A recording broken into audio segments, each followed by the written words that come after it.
This is Randy Frazier with another session of Modern Geek, Ancient Greek. I'm about to preach my message here in just a few minutes, but I wanted to give just a few notes about my translation experience in translating. My sermon this week is Ephesians 4, 1 through 13. We've been going over the whole letter of Ephesians, Paul's letter to the Ephesians, for my summer sermon series. Verse 1, peripatesai. It means to walk around. And so in the walk that we have, Paul tells us to walk worthily. And so in this walk, it's everywhere we go. It's all around. We're to walk worthily, axios. That word means that which balances the scales.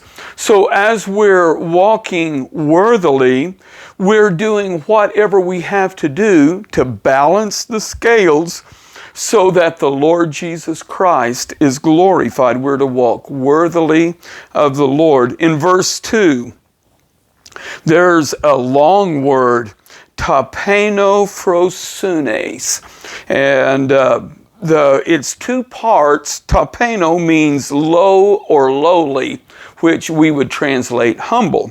And then so frosune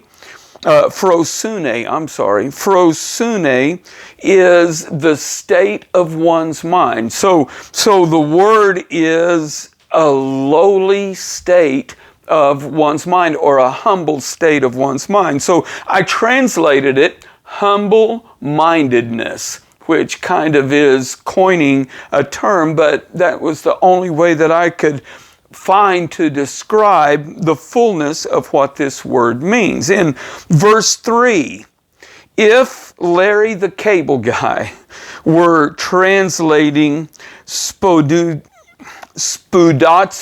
I am so sorry. If Larry the Cable Guy were translating spudazzo, he would translate it get her done, which is what that means. I translated it diligently determined. In verse 1, Paul said that he is the prisoner in the Lord Jesus Christ. The word prisoner is desmios, which means one who is shackled, or by implication, a prisoner. And then in verse 3, the thing that binds us together, it is soon desmo. So it is, Paul said, I'm shackled or a prisoner in the Lord Jesus Christ, but he wants us, Jews and Gentiles, to also be bound together. In verse 12, oikodomain. And that means a building built up. In the King James, it is translated, I've got to remember, it is translated edified, edification. But the word means the word means a building built up, or a building topped off. And so that's what we are. We're being built up. And then in verse 13, epignoseos.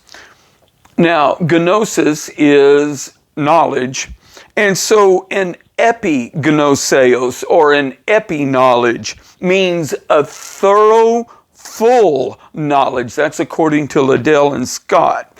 So we're to have a full knowledge of the Lord Jesus Christ, of who Jesus is.